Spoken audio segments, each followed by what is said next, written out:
Okay, let's get into the Sony State of Play. Ugh, Oh the wow, what? that's a good that's a good state of yawn. All right.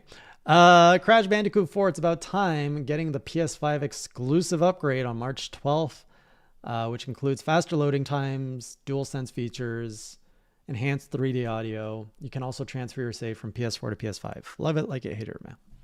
Don't care. Wow. Meh. I thought you liked Crash. I do, but I don't. You don't start out a show with the PS5 version of a PS4 game that already looked great.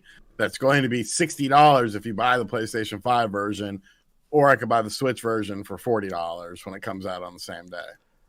Yeah, I caught that in your video, and I didn't know that that was the pricing, and I was like, Yeah. "That's whack."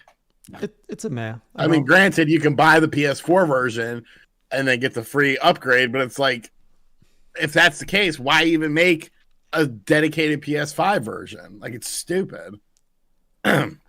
It's interesting. We can talk about this a bit after, but it's interesting to see Sony's strategy to move those PS4 users into PS5 buyers. And you can really see it here. It's a meh for me. I don't like Crash Bandicoot. Next, we've got Returnal, which is a PS5 exclusive, I think. It Yes. comes out April 30th. Third-person roguelike from the makers of Resogun. Love it, like it, hate it. I will say, meh, almost like it. That was the best trailer that they've done by far. However, there's a problem with the game. I still don't see a $70 game. Yeah, This one gives me Metroid vibes, but in a meh way. It's yes, because Because it's in space. there's so much wrong with what you just said. It's it's a 3D roguelike game that takes place in a third person perspective. This looks like Metroid. What? You made it all worse. It's a big meh for me. I don't care. I don't know. I just don't understand. Like, I don't know, something about the like the world, that it just seems redundant to me. Like, it seems a little the evil within, like weird, like world building, memory skipping, like alternate universe kind of thing. I don't know. It's like nothing's really like hooked me as to like what would interest me, even though I really like, the third person style games like that. But I don't know. Yeah, meh for me. It's like nothing's really pushed me to start hunting down a PS5. No game has really stuck out, and that was just another one that did it. So this one we covered it last week, but Knockout City also coming to Meh. PlayStation. Not free to play. Costs $20. Coming out May 21st. Love it, like a hate or a meh. Meh. Meh as well. Is it just weird? This game was like, oh, this is okay. Like in the Nintendo Direct setting, I was like, okay, cool. In a state of play setting, it just seems more boring. Is that just me that gets that feeling? It's because you just saw it and now you're seeing it again. And it's like, why? Maybe. I don't need to see this again. I understood what was happening. I wasn't interested the first time. Why are you showing this to me again? That's kind of the motif that goes on throughout the state of play presentation. Yes. Because, like, I don't know, like for the PlayStation camp, it seems like they like to do like try to do like every other like fun, like what's the Destruction Derby game that just came out from them? Then, there's this one, and it's like they have all these games on their platform, and it's like they're almost like doing everything they can possible to avoid making another Twisted Metal, which is something that fans would probably like, which I would like. I was a big fan of the series, and like, Is there a reason for them not to? the last one that I could remember being excited about was it Twisted Metal Black on PS2? But like, I don't know. I want to say that their Sony Santa Monica studio was the one that had last handled it, but it's like there's like so much time and effort bringing these titles to the platform when they could probably just do it better themselves and not, have this big circle jerk of games that were shown on other presentations that are probably going to be shown again come summertime. Yeah. To some extent. I'm going to agree with Unforgiven, who says Dead on Arrival.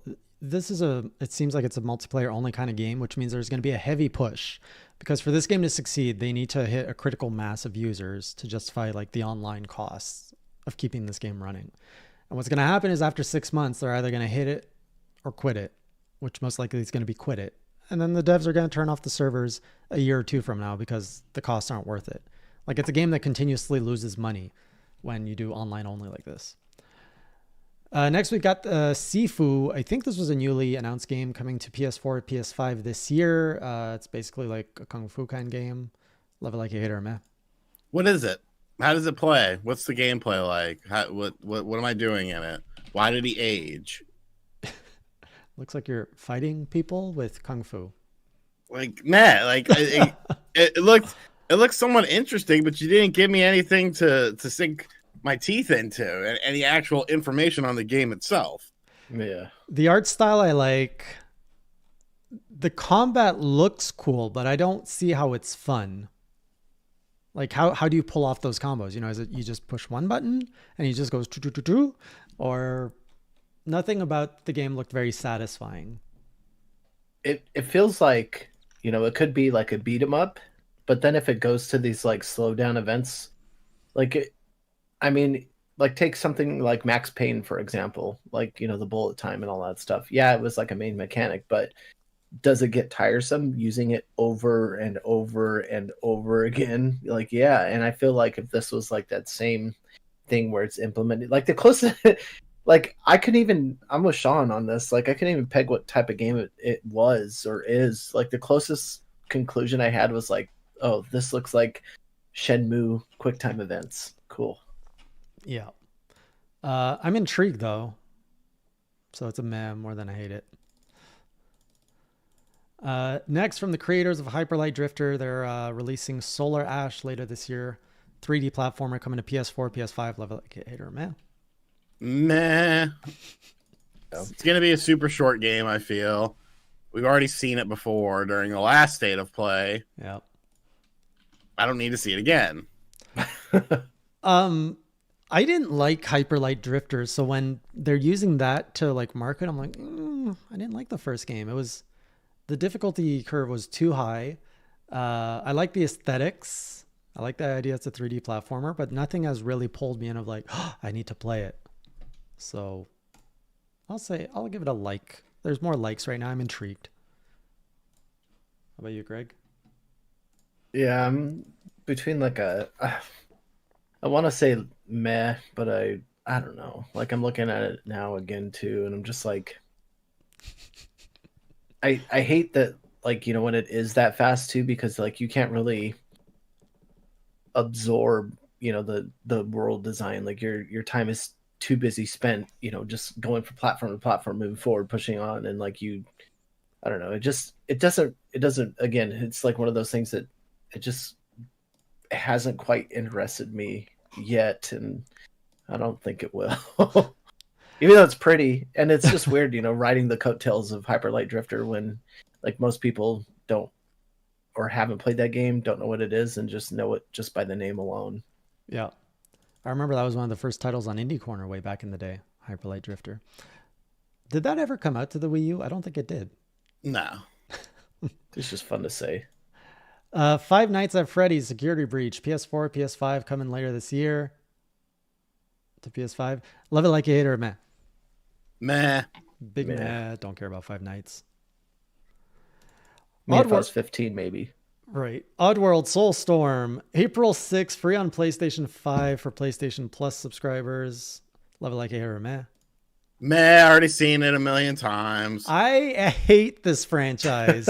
I am so tired of seeing Oddworld. I looked into Oddworld the first time it popped up on Indie Corner 5 years ago. I was like, this looks like this is a remake of an old like PlayStation game. And ever since, it's always in the news cycle for the last 5 years. Oddworld is coming. Oddworld is coming. And like, I'm tuned in enough to news to see like, oh, Oddworld's coming, but not enough to understand is this a new Oddworld? Is this an Oddworld remake? Which Oddworld? And the whole aesthetic of this thing with like a taped up mouth, it's disgusting. Nothing looks appealing, and it has like a budget of a Final Fantasy game. And I'm just like, why are people still talking about this game? Just let it die. So I hate it. It's like one of those games that was part of the foundation for the PlayStation 1. And Yes.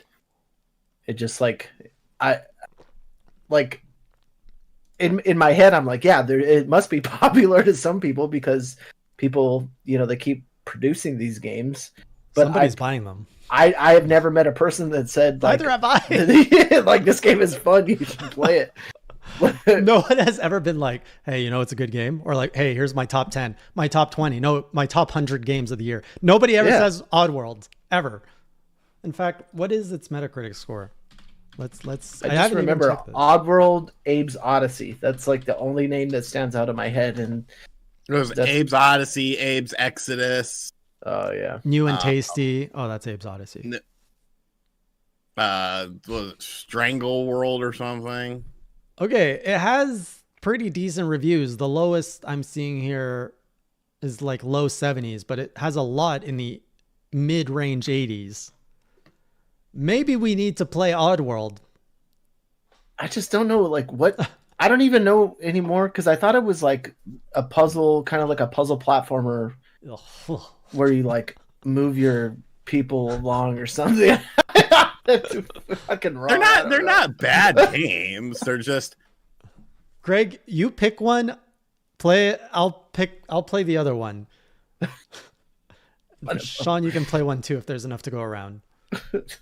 There's a million of them. Oh god, I'm sure I own one of them somewhere. Next we got an update on Kena Bridge of Spirits, including, is this really its release date? It releases on my birthday, August 21st. Love it. Is that a shameless plug? About my birthday? It was supposed to be a March release originally. Yeah, well, I think it's their first game, so of course they're going to miss deadlines. I think it looks really good. I definitely like it. I am a little bit concerned that it's only a $40 game though. We'll see. I am concerned a little bit that, because these guys were known for 3D animation. Like they were known for that Majora's Mask short that went viral. And this is their first game and it looks beautiful. And I'm like, okay, well, that's their main skill. But the gameplay that they've shown looks good too. Like the fighting mechanic, I'm like, okay, this looks promising too. But will it all come together is the question right now. I think so. And I agreed with Sean from his video too on that. I think it was like one of the standout games, if not the best from the show.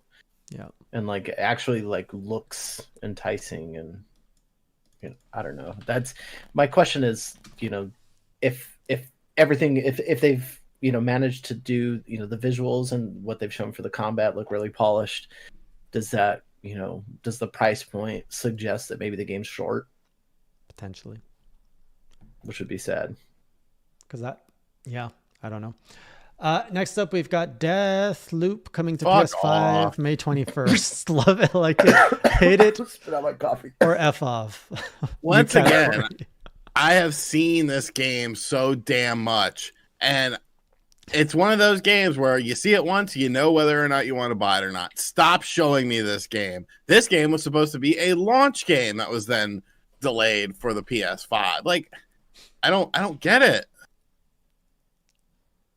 What? It's a first-person shooter, right? It's a first-person shooter where you die, and then you reset time, and then you do it again. Yeah, I don't care about that. $70. Quite honestly, like the whole presentation probably could have been done in like a blog format. Or a tweet. Or a tweet. Or a series of tweets. Yeah.